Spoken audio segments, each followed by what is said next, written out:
Hi blessed people, welcome back to the channel and thank you guys so much for stopping by. So in our last video I shared with you guys how God called me into marriage when I was 21. If you didn't watch that video, please go back and watch it. And I spoke about how if we are thoughtful, we are going to be thankful, and we as individuals will definitely be able to see how God has led us one way or the other, maybe into our careers, into whatever it is, into choosing a piece of land to buy, into choosing an investment to make, or whatsoever. So go back to that video and you will be blessed by it. Today I want to share with us how we can earn our partner's respect, how we can command respect or keep respect from our partners. Now you're going to be wondering, like, why would I marry somebody that cannot respect me? One of the things that I get to realize is that respect, we always say respect is reciprocal, but is it? Is it every time that you give your respect to somebody that you're going to get their respect back? That's the question that I'm throwing at you guys to respond to it. And one other thing I've found is that in marriage, it is, and in every other setting, it's easy to lose respect for someone that you're constantly spending time with. And sometimes, even if you've not lost respect for that person, it's difficult, it's easy to stop showing respect for somebody that you spend so much time with. So I want to share with you today, if you're a lady and you feel that you're being disrespected constantly, consistently by your partner, I want to share with you guys some things that I think can work, and these things can work with anybody, with friends, with any setting, with human beings in general. Okay, so the first thing is, in order for you to maintain the respect of your partner, or to gain the respect of your partner, is for you to do the little things that you say you would do. Don't be that person that is constantly saying, I will do this, I will do this, I want to do this, and you never get to do it. It is not attractive. Okay, setting targets and meeting those targets is very attractive for it's an attractive quality for every human being. To be able to see somebody that says, I'm going to do this, and then they get it done, is attractive. So if you want to earn the respect or keep the respect of your spouse, you want to make sure that you do the things that you say you will do. Now, I think in this world where we are now, I feel like a lot of people think that, oh, why can you not give me respect? You should give me respect because I'm your wife and all of that. I think respect should be earned. Now, there's this general being respectful that comes from being a human being who has been well trained. Let me ask you a question. Are you going to appreciate being respected simply because you are a human being, or being respected because you earn that respect? Now, I feel like I'm going to be more hyped. I'm going to like it more if I earn the respect. If I know that, okay, I have done this, so I deserve this. Okay. Now, even a child can be respected because they are a human being. But then there are some certain things that you will do as an adult that will command respect, and people will have no choice but to respect you. So this works even in the setting of marriage. You have to set targets and meet them, set goals and crush them. Okay, don't be that person that says, oh, I'm going to do this, and then tomorrow you wake up and you're lying down on the couch and you're giving excuses and you are not doing what you said you were going to do. You want to basically hit your target, you want to start that business, you want to pull through with your weight loss goals, you want to get financial knowledge, you want to be able to hold up a conversation with your husband, you want to be able to be aware. Okay, I was watching a video one time by Pastor Mildred, and she was saying that, oh, a man who screams at the top of his voice that I'm the man of this house, I'm the head of this house, actually is probably because he's not doing the actions that makes him to look like the man of the house or the head of the house. So he has to scream at the top of his voice so that they should hear that he's the man, and then he can get the respect that he's looking for. But that's not what commands respect. It's you actually being able to achieve, being able to sit in that position that shows that you deserve respect, being able to command respect, being able to do the things that are required, to do those things that will make people be able to easily give their respect to you. Another thing I would like to say is that how we first of all respect ourselves, how we treat ourselves, is very important. How do you treat yourself? Do you speak respectfully to yourself? Are you constantly saying negative things about yourself in front of your spouse? Are you constantly, by your actions, your mannerisms, your body language, are you constantly just disrespecting yourself? Are you constantly, what are the boundaries that you set? What can people do to you once and then never do it again because of how you react to it the first time. You know, sometimes somebody can disrespect you the first time and you laugh about it, you pretend to not be hurt, you pretend to not feel bad. And that's why I'm always very big on communication, because if you do something that is wrong, best believe I'm going to communicate, and I'm going to communicate in the most polite way possible. But I will let you know that this particular way you treated me, it doesn't agree with me, I don't like it, I don't appreciate it, and I'm hoping that it cannot repeat itself.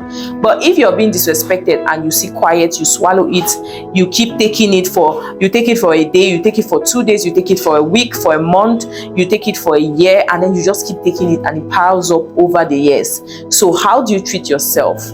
What are the boundaries that you set with people? What are the boundaries that you set? Are you going to accept disrespect today, accept it tomorrow, accept it the next day? Are you going to normalize it in your life? So that's one thing that can help you to earn the respect of your partner, by actually communicating that this particular action you did, I felt disrespected by it and I would not appreciate it a second time.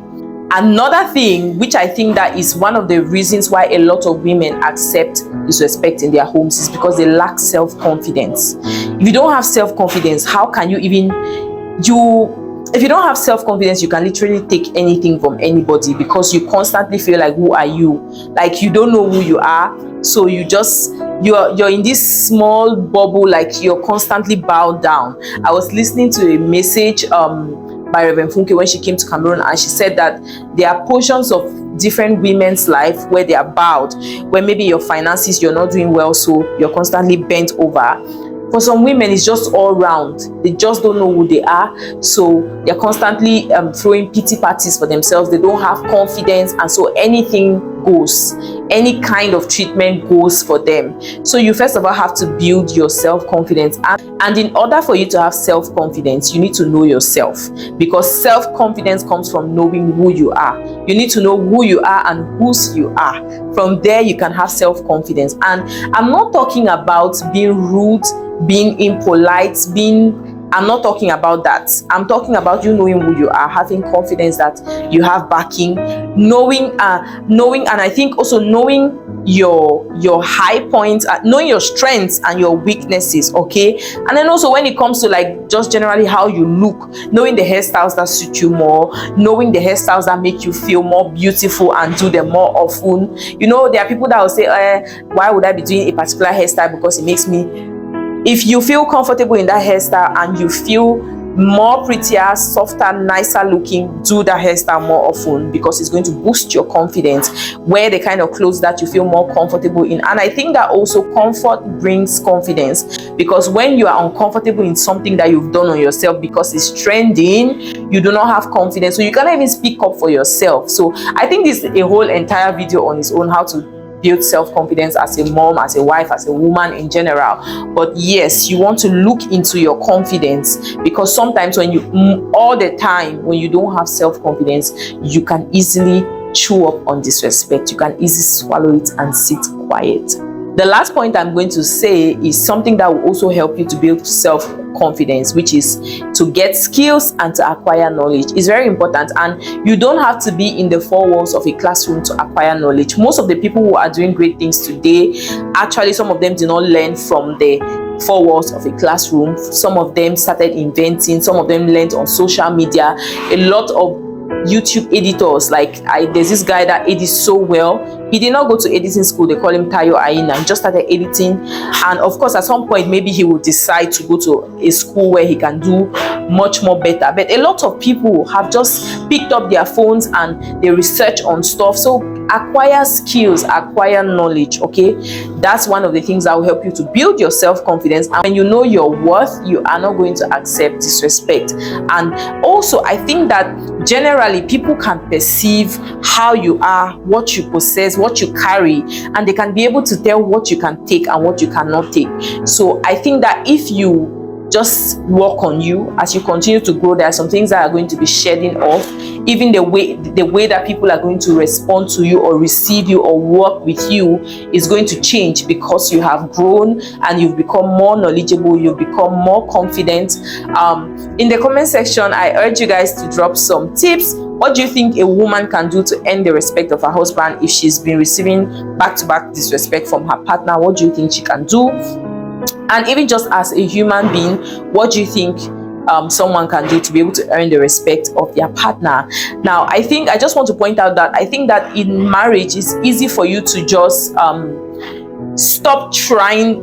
I don't want to use the word trying to impress, because these days people take things, I don't know, not like you're trying to impress, but putting your best foot forward. Just imagine that you're going to somewhere to go and meet a family you've never met before.